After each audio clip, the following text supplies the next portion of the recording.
Okay, Rabbi, let's continue talking about the food products. We still have more things to cover. A lot of things which are important. I saw, in the when the Chazon Ovadia, Maran Rabbi Shalom, he put out the Chazon Ovadia also on the Pesach. That was many years ago already. More than 20 years ago probably. He put that out. So over there, it talks about all kinds of food products that if they need a hechsher for Passover or not. So he talks about several food products which don't need hechsher for Passover. You can buy anyone in the supermarket. Go buy anything you want. So what are we talking about? For instance, tea, right? Everything is kosher. Coffee, everything kosher. No such thing, kosher for Passover. You don't need this, right? Coffee and tea. Same thing with sugar. Same thing with salt. Oil. Right? Oil is also, you're right. 100%. The Ashkenazim don't use, the kitniot oil, the corn oil, they don't use, But we use also that one. You know what I mean? The Ashkenazim, they cannot use any oil which is made from kitniot, from legumes, But we use all of them. It doesn't matter whatever it is, right? We use everything. So all the oil is good, you're right. So the rabbi writes all these things, as we said, right? Salt, sugar, also other things, I have to tell you about, which is like dried fruits. So there's a custom like this, minhag by the Ashkenazim. They don't eat dried fruits for Passover. Dried fruits. What does that mean? If there's no hechsher, they don't eat it. Only with the hechsher. Why? Because in their places where they lived in Europe, there was some kind of minhag over there, that they put kemach, flour into the fruits, dried fruits. They use flour. So this is the reason why they had a minhag not to use, But we, Sfaradim, we don't have this minhag, So you're allowed to go and buy dried fruits in the store, Go to right over there. What's that guy? Carmel over there, right? The 108, right? You can buy over there open dried fruits, For us, everything is okay, Just there are some, He said it's kosher. I asked him today, he said it's kosher for Pesach, against the boxes. There you go. Okay. Okay. But anyway, right, dried fruits in general, right, we eat dried fruits. There is one exception, right, which is that I think, if I'm mistaken, sometimes, there are figs, dried figs, which they put kimach, they put flour on them, so you got to be careful with that. So make sure, if you're buying, make sure on the label you see, right, there's no flour in the ingredients. If there's any flour, right, obviously it's going to be a problem. So I'll explain to you, right, what the problem is. One thing I want to tell you, right, is that we spoke about this before already, regarding the matzot we're going to eat on Passover, right, for the night of the achilat matzah, the first 2 nights. We said, right, it should be shmura matzah, right, for that mitzvah, to eat the kazait. But the truth is, in the Shulchan Aruch, it says something interesting about that. It says, you should try to get, shmura matzah. What does that mean? Mishat ketzira, from the time that they reaped it from the ground, right, it should be already guarded, not to get wet from water. Right? That's what you really want to use, lechatchila, right? It's good to use this one. But it says Shulchan Aruch, if you don't have it, let's say you don't have, right? Baruch Hashem, today we have everything, I looked the other day, in Costco, they have matzah shmura, even in Costco they have matzah shmura, and it's cheap, by the way, good price, $20, whatever, good price, So even there they have it, if you can buy in Costco matzah shmura, right, you live in a place like that, you got no problems. Everything is good. But it says Maran Shulchan Aruch, let's say you cannot find like this, matzah shmura like this. Some people, they depending on where they live, they couldn't find these kinds of things. So he says you can use also matzah, which was not guarded from the time of the reaping, but time of the grinding, right? Tchina, the grinding, you can use that. And he says if you can't even find that, then you can use what? You can use matzah, which is like, go to the store, from the goy, and buy kemach, flour, and use that. That's what it says. If you can't find nothing else. But here's the thing, right? Even though Shulchan Aruch says this, that we can use like that, there's one problem though. Today, right, when they make the kemach, when they make the flour, right, Pillsbury, American brand, right? Everybody buys, big company, Pillsbury, right? Things like this. The problem is, when they make the flour in the company, right, in the factory, what they do is, they take the wheat and they wash them, in water. So it's already got wet. Because they wash it, This is for hygienic reasons, Like in America, everything is hygienic, beautiful, clean, in the factory. You go to a factory, everything is beautiful and clean over there, No monkey business over there. It's nice and clean, So they wash everything, to make everything nice and clean. But the problem is, when they wash the wheat, it's already chametz. That's it, right? That's it. It's finished. Come on. That's why you can't go in America, you can, a place like this, you cannot go to the store and buy kemach, and make matzot. because it's already chametz. They washed it. They washed the wheat. You know what I mean? So this is the reason why you cannot do that, right? So why do I tell you this? This is the reason why, if you have flour in let's say, right, in figs, in figs. Sometimes they put flour in dried figs. It's chametz already. Why? Because that flour has already been washed, in water. That's the thing, Shh, guys. Please go outside. Why don't you talk outside? We don't need translation. Thank you very much. You can do translation after. You're bothering everybody. You can't do translation. What is this? This is not translation over here. Yeah, okay. After you do translation, reservation. After, right? We'll give you a translator. We'll hire somebody for you. We'll pay him. We'll hire him to translate for you. Anyway, right, as we said, so that's why, anything which has flour, you got to watch out, because the only flour that you can use, for Passover is kosher, for Passover flour, which was made by Jews, Jewish company, because they know how to do it, without making it chametz. When it says matzah shmura, what does that mean? As we said, right, usually matzah shmura means from mishata ketzira, from the time that they reaped it. So if I say matzah shmura, so it's usually... That's what it is. It's not usually. Always is like that. Always, It's always like that. But otherwise, they don't call it shmura over here. You know what I mean? When they say shmura, it means all the way, right from the beginning, right, from Bereshit, right? Bereshit. If it says shmura, it means it's round. It doesn't matter. It could be also square. They just make it round, but that's not the issue. The shape is not the issue. The issue is that they guarded it. Shmura. The word shmura means guarded. That's what it means. The word shmura. So what does that mean? It's guarded from water, right? Doesn't matter. Square. It's not square. It can be square too. Yeah, sure. Yeah. They have also matzah shmura with the machine, they have also. And it's square, but it's shmura, it's guarded. Okay, we have all these things, right? All these interesting things. So as we said, right, that's why, you cannot buy kemach, you cannot buy flour in the store, right? Like this. You have to go kosher for Passover. So if you want to, make at home, right, you want to make matzot, right? You're a courageous person, right? You want to do, right? Matzot. You got to buy kosher for Passover flour, right? It doesn't have to be shmura. If you want to use it just for the holiday. But it has to be at least kosher for Passover, right? What does that mean? That it wasn't washed with water, right? Otherwise, it's going to be it's already chametz. So, as we said, right, Rabbi, all these things, for us anyway, right? They don't require kashrut for Passover. There's one interesting thing, when it comes to salt, right? They say that there's two types of salt, in the market. There's the regular and there's the iodine, iodine, right? Iodine. What is this iodine? It's some kind of an ingredient that they put there. It's like a vitamin, it's good for the body, good for the health, So they add, for health reasons, The problem is that they say that if it has iodine, there's also like some chametz ingredient there, that they put in there. So that's why a lot of rabbis tell people, don't buy the one with iodine. Buy the one without the iodine, Buy the regular one. But the truth is, after we looked into this several years ago, it's not really a problem. I'll explain to you why that is, First of all, right, the thing is that this ingredient, what they do is, they put it like a very small amount, It's like to preserve it or something, So it shouldn't cake. You know what I'm talking about? In other words, it should become like a ball, like a goosh. Right? It should stay nice and separate. That's what it's for consistency, So that's why they put this ingredient in there. But the thing is that since they made it before Passover, right, it's already batel, it's already nullified. In 60, b'shishim. It's not so much, they don't put so much in it. Very little that they put. So, therefore, right, if they made it before Passover, of course they made it before. What, they're going to make it on Passover? But you're going to buy that, right? It was made already 2 months ago, 3 months ago, this salt. So it's already batil, number one. Number two also, right, it's already transformed from chametz to a different kind of a chemical, I'll explain to you what this means, right? That if you take, like, let's say, something which is chametz, right? And it's just pure, regular chametz, let's say breadcrumbs, and you do a chemical process, and you transform it to something else, you make it into like a rock, or something, like this, right?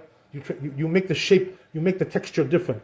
Is that still chametz once you transform it? And the answer is no. Once you make it into something else, you transform it chemically, it's not called chametz anymore, this thing. That's the thing. So it's also transformed, from the chametz, it's already turned into something else, chemical reaction. So therefore, right, this is the reason why there's no concern. So if you want to buy the salt with the iodine, no problem, right? You can buy that one too. I don't care. You can do whatever you want, right? As we said, there's no issue with that. So the salt is also Baruch Hashem. There's no problem with these kinds of things, right? All the more so as we said, right, things which are not really like edible, So I'll explain to you what that means, right? It says in Shulchan Aruch like this: if you have something, okay, which is a mixture of chametz and something else together, some kind of a drink, let's say, some kind of a liquid, like mashke, it has chametz, it also has something else. Two things mixed together, So, but it's not really a food. People don't eat this thing. Mechila. I'm sorry. So as we said, right, it's not. Huh? I'll explain to you. It's not food. I'll explain to you. So there are certain things, right, that people that they make, in a company, where, like, for instance, toothpaste, right? That's a perfect example. Okay. If they put chametz in the toothpaste, it's a mixture, right? Chametz and toothpaste, but it's not a food. So the rule is, when it comes to something like this, they tell you, said in the halakha, you're allowed to keep it in the house. You don't have to sell this thing, because it's not a food. But you're not allowed to eat it. Don't eat it. You know what I mean? So it says, Mishnah Berurah explains, the reason why you're not allowed to eat this thing is because if you eat it, you're by eating it, you're making it into a food. That you're not the akshave. That's what they say, right? The word akshave. He transformed it into a food by eating it, by having the covenant intention to eat this thing. It's not a food. But you could eat if you want, like toothpaste, it's not a food, but if a person wants to eat it, he could eat it. He's going to get a stomachache, but, if he wants to eat it, he could. Crazy, right? As we said, he's crazy, Mishuga. But if he wants to do so, he could, right? So something like this, right? There are mixtures like this, that are made, all kinds of things, where it's a mixture of chametz and other things, It's not a food, so you're allowed to keep that in the house, but you're not allowed to eat it. I don't need to sell it. Right, you don't need to sell. That's the thing, right? Because it's not asur to keep it. It's just asur to eat it. There are things like this. So this, this issue with the achshadeh, right? In other words, by eating it, you're making it into a food. You're making because you're thinking, that you want. You're thinking by thinking that it's a food for you. You're making it into a food. Is this from the Torah? It's from the rabbis. So it says the Mishnah Berurah, it's from the rabbis. This thing, It's not from the Torah. In other words, from the Torah, if something is not a food, you cannot make it into a food by eating it. It doesn't change what it is. It's not a food. But the rabbi said, you know what? If you eat it, it's like you're making it into a food. So we tell you, right? Don't do that. Don't eat it. But you can keep it. That's the thing, right? So because of this, right, there are many things like this. All kinds of mixtures that we have in the house. They may contain chametz. These things. I mean? They have chametz in there, mixture. But since it's not a food, right, you're allowed to have it in the house. That's the thing, right? You don't have to sell that. What about baking soda, Ajax, and all this stuff? Yeah, so the truth is that these things, first of all, they don't have chametz. These things, But even if they had, you would be able to keep it in the house, as we said, right? Because of this reason, because it's not a food. You know what I mean? Yeah. Yeah, so we spoke about vodka a couple of days ago. What we said was, make sure that it's not made from grains. You have to find out what it's made from. If it's made from grains, from wheat, asur, it's chametz. So you gotta find out. Yeah, but you know what it is? The one which is kasher for Pesach, you know what they do? They make it with potato. Same thing, yeah, but they make it from potato. They can make it vodka. They make anything which has starch. So potato also has starch. Wheat also has starch. They need starch to make vodka. So they can use any of these things. So that's what the thing. The one which is kosher for Passover, the vodka, it's using potato. The one which is not kosher for Passover, it's using wheat, which is chametz. Yeah, same brand. Yeah, just make it different way. Different way to make it. Doesn't matter what brand it is. It's not the issue. Bottle is okay. I don't care about the bottle. I'm sorry. What are you saying? We do from grapes. Oh, okay, nice. Okay, very good. Baruch Hashem, Truth is, that there's also a drink that they made from grapes. You know what it is, right? Cognac. Right? Cognac. It's not vodka, right? Something else. Okay, so cognac, it's made from grapes, So is it kosher? Even it's not even kosher all year round if it's made by a goy, Cognac.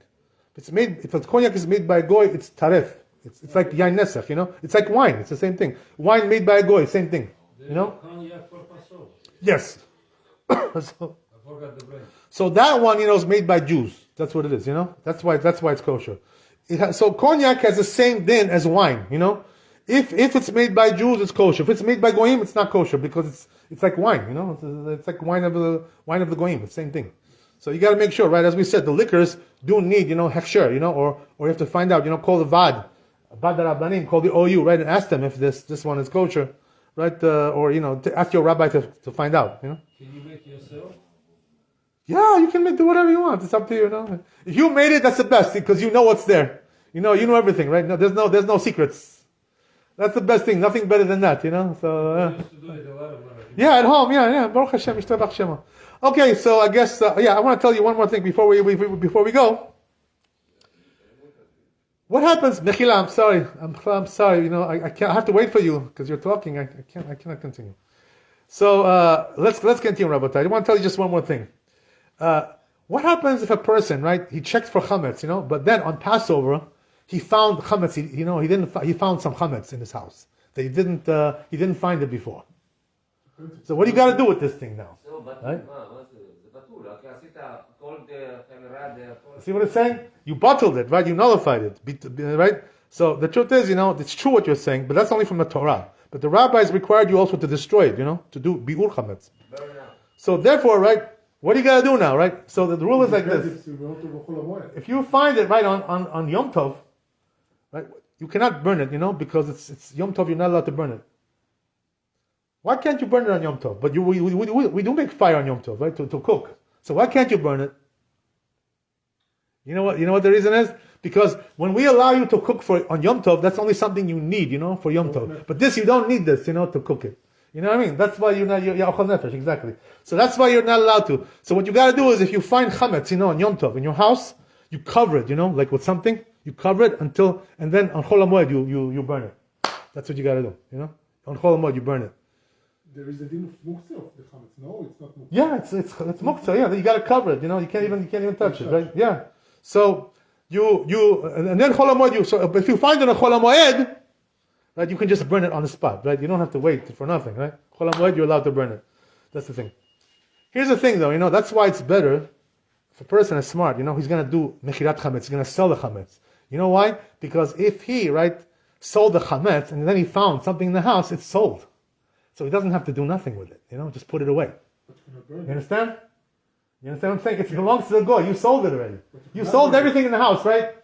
So it's sold already. So that you don't have to burn it. In fact, you're not allowed to. Why? Because you sold it, right? It's not yours, So that's the thing, So that's why it's better to sell the chametz. That's why. Though you didn't specify, let's say you put it in the basement, but it's actually fine in the kitchen. So the truth is, that you should have in mind, when you sell it, everything which belongs to you, Don't just have in mind only here what's over here in the closet, Don't have that in mind. Say the closet and also the whole house. You know what I mean? This way, right? Everything is covered. So just in case, this way you didn't do a sin. That's what I'm trying to tell you, right? You didn't transgress the prohibition of having chametz. Because the truth is, that there's two prohibitions, when it comes to Passover. One is to eat the chametz. You know what I mean? This is the worst thing. You know what I mean? To eat chametz. If he eats a kazait, chayav karet. He's cut off from the Jewish people. Cut off, karet. He ate kazait of chametz.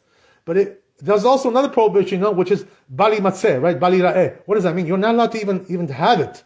To own it, you're not allowed to. That's also another prohibition. So there's two prohibitions, So you got to be careful with that. Don't think, well, I didn't eat it, so I didn't do nothing wrong. It's not true. You have it. It's also right. But as our friend said over there, right, that if you do bitul, you're already patur from the Torah, But the rabbis also said bitul is not enough, right? You got also to destroy it, right? To do biur chametz. Baruch Adonai leolam, amen ve'amen. Rabbi Chaim Shomer, Tzakadosh Baruch Hu Zikol Zel, leficha chiba lahem Torah mitzvot shenamar Adonai chafes. למען צדקו יגדיל תורה בידי.